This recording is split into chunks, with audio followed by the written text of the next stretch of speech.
Living at home with your parents the first summer of university can be a bit stressful, especially when they keep telling you, "You're binging on fruit! 5 bananas a day is excessive!" Yeah, I get it. Being vegan is weird. So whenever I'm feeling down, I take a drive up to Fort Edward for a little me time. Fort Edward is this old blockhouse in Windsor that's most famous for being used by the British to protect Nova Scotia during the American Revolution. Famous is a bit of an embellishment though, because this beautiful historic site is vastly underrated. Mostly it's become a place where people walk their dogs or do yoga, somewhere they can escape. Although it makes me sad that no one really knows about this place, it makes it more special. It's like it's my secret hideout, sheltering me from the world.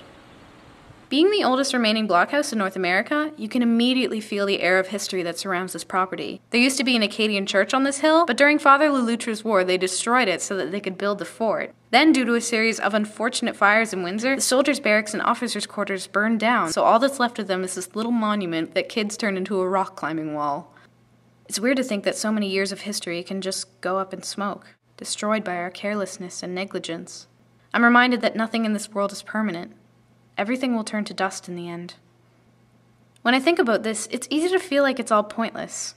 But then I look to my left, past the highway that leads over the Avon River to where, at one time, sailing ships would have traveled, imagining the soldiers who were here before me looking at that same river, seeing all the ships sail into the harbor.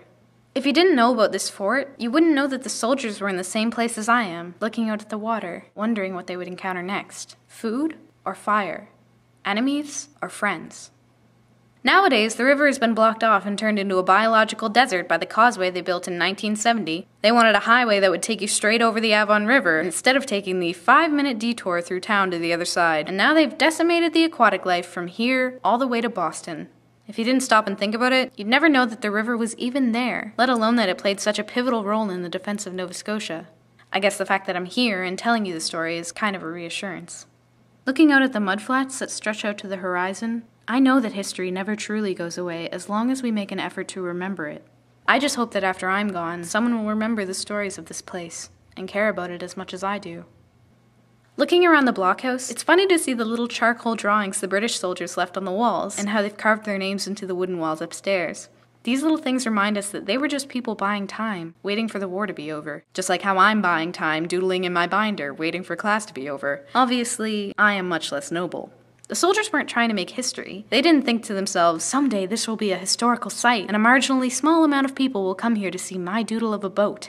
They just wanted to find some small way to say, I was here. Just as today, the small things that we do and the mundane choices we make will one day become history. That's what I love about this place. It reminds me that even though we're separated by years and generations, we're still connected. Whether it's through big consequences, like the damaging effects of the causeway, or simply a doodle in charcoal on an old wall. It makes me wonder how I'll leave my mark on this world and whether it will be a good one or a bad one.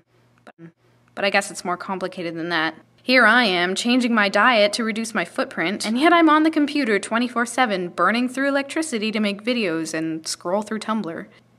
Truth resists simplicity. Maybe one day, someone like me will come along and wonder what my life was like, and try to understand.